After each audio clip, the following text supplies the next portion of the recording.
SDM Jammu, DC Jammu और हमारे SDM south, जिनके अधीन मेरी भाऊ विधानसभा क्षेत्र आती है, उनसे सख्ती से निवेदन करता हूं कि तत्काल इन प्लाटों की रैकी करके उन प्लाटों को सील करिए, उसका रेवेन्यू रिकॉर्ड निकलवाइए कि वो प्लाट सरकारी है या मालकी है। अगर मालकी है तो अगर वो किराया लेता है तो टैक्स कितना भरता है। अगर इनसे किराया लिया जा रहा है तो मुझे यहां से बताया गया कि एक एक परिवार जो है जिन्होंने इनको बसाया हुआ है वो 3 से 4 लाख रुपया महीना किराया इकट्ठा करता है। जिसकी 4 लाख 3 लाख रुपया महीने की इनकम हो, वो बिजली पानी का किराया भी ना दे, वो टैक्स भी ना भरे, तो ये तो मुझे लगता है कि अनारकी से इससे बड़ा सबूत और क्या हो सकता है। अब जब हमने जम्मू बचाओ आंदोलन बनाया था, हमने इनकी झुग्गियों में बहुत बार खुद भी सर्च किया, इनकी बस्तियों में मैं खुद गया हमारे लोकल वॉलंटियर्स को लेकर, तो आप हैरान होंगे इनके घरों से हमें क्या मिला। आधार कार्ड, जम्मू में इनके आधार कार्ड बनाने वाले भी सियासतदान थे। सब जानते हैं कि 2002 से लेके 2014 तक यहां पर कौन विधायक था। इनके राशन कार्ड बनाने का भी उन्होंने प्रयास किया। ये मैडम कोई मरियम है, बाप का नाम है डूडू मियां, नरवाल करियानी तालाब, एड्रेस वही दिया है और पता कोई नहीं है। और ये ओरिजिनल आधार कार्ड है जो मैंने उसके घर से निकाला था। और कितनों की ऐसी फोटोकॉपीज थी जो हमने उस वक्त भी एडमिनिस्ट्रेशन को दी कि अगर इनके आधार कार्ड बने हैं तो फिर इनका और क्या कुछ बना होगा, इसकी पड़ताल कौन करेगा। अब ये मरियम ना जाने अब यहां किससे इसने शादी कर ली, कितने इसके बच्चे हो गए, कहां कहां ये रह रही है, कहां कहां इनका नेटवर्क गया है। ये जो कैप्सूल है ये सिक्योरिटी थ्रेट बन चुका है जम्मू में। इस पे तत्काल प्रभाव से मैं तो जम्मू कश्मीर पुलिस से जरूर कहूंगा कि आपको मुस्तैदी लानी पड़ेगी, क्योंकि जम्मू में नशा, चोरी, सेक्स ट्रेड तक जो है उसमें बांग्लादेशी रोहिंग्या पाए गए हैं।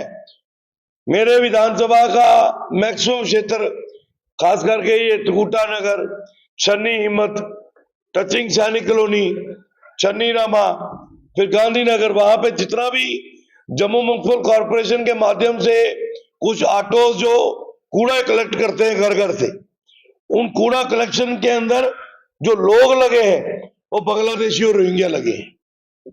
क्यों? जम्मू के लोग काम करने के लिए नहीं है क्या? क्यों बांग्लादेशी रोहिंग्या को काम दिया गया है?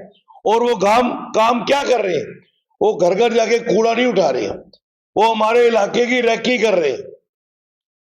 एक घर को वॉच करते हैं कि इस घर से सिर्फ एक बूढ़ी माँ आती है या फिर घर का कोई सेवादार आता है जिसको लोगों ने आयकर सेवा कर्मी रखा होता है, वही कूड़ा देके जाता है। कोई और male female elderly young gents दिखते नहीं है। फिर पता लगता है कि 10 दिन के बाद उन घरों में चोरी हुई। ये एक पूरी मोडस ऑपरेंडी चल रही है। मैं डीजीपी साहब से भी आपके माध्यम से आग्रह करूंगा कि मेरे इलाके के जितने भी एसएचओ, डीएसपी और हमारे एसपी साहब जो ऑलरेडी इसके ऊपर काम कर रहे हैं, उनको और मैन पावर दीजिए, क्योंकि मैन पावर की कमी है पुलिस के अंदर, मैन पावर की कमी है।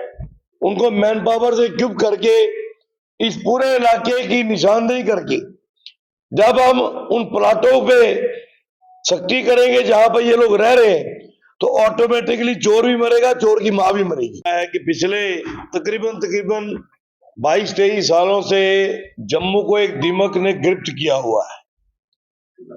लगातार उस पे प्रयास कहां हुए कहां नहीं हुए इस पे मैं नहीं जाऊंगा, लेकिन वो दीमक आज आहिस्ता आहिस्ता बढ़ती पूरे समूचे जम्मू प्रोविंस, खास करके मैं कहूंगा हमारे बहु विधानसभा क्षेत्र और जम्मू जिले के लिए एक नासूर बन चुकी है।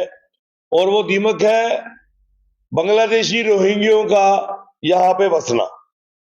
अब किस ट्रीटी के तहत लाए गए हुए, कौन सी सोच थी? उस वक्त तो यही लगा कि शायद जम्मू के डेमोग्राफी सेटअप को बिगाड़ने के लिए, यहाँ के एक भौगोलिक स्थिति को भी चेंज करने के लिए शायद कुछ हुक्मरानों ने कुछ लोगों को लाया होगा, कुछ परिवारों को लाया होगा, लेकिन आज कुछ परिवार जो है वो हजारों की तादाद में हो गए हैं और जनसंख्या जो है वो लाखों की तादाद में हो गई है।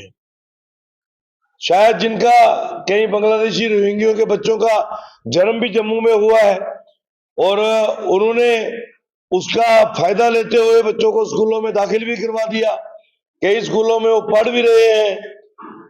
बदकिस्मती है कि गैर हिंदुस्तानी का हिंदुस्तान के किसी भी कोने में रहना और खास करके जम्मू कश्मीर में और उसमें भी फिर जम्मू में इस तरीके से पनपना और फैलना जो है वो जम्मू की डेमोग्राफी को डैमेज करने के लिए और जम्मू के सिक्योरिटी सिनेरियो को थ्रेट करने के लिए मुझे लगता है कि वो काफी बड़ा एक रोल निभा रहा है।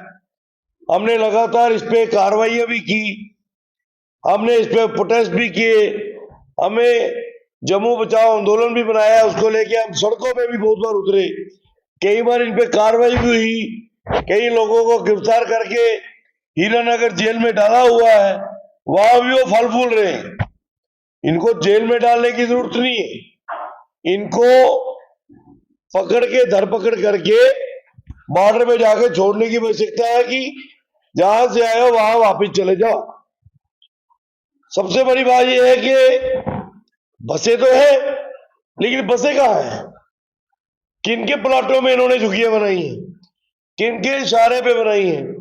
इसकी जब हमने तहकीकात की तो बड़ी पिक्चर क्लियर हुई कि जम्मू के अनेक ऐसे परिवार हैं, वो किसी भी जात समुदाय से हो, अधिकतम ने सरकारी जमीनों पे कब्जा करके इनको झुग्गियां बना के दी हुई है और उन झुग्गियों का इनसे किराया लिया जाता है।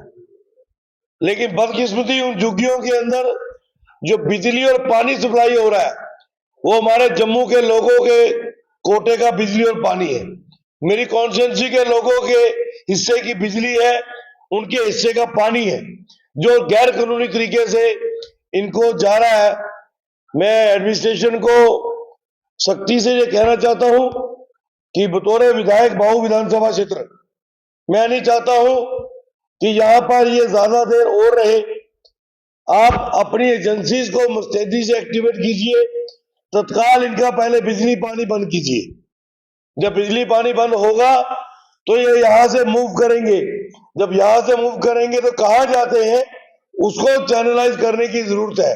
फिर ये भी देखना पड़ेगा कि कौन से लोग इनको शेल्टर करते हैं, क्या एडमिनिस्ट्रेशन में है, क्या कोई सिविल सोसाइटी में है। और मुझे लगता है कि इन बांग्लादेशी रोहिंग्यों से ज्यादा कल्परिट, ज्यादा जम्मू का दुश्मन वो है जिसने अपने प्लाटों में इनको बिठाया हुआ है।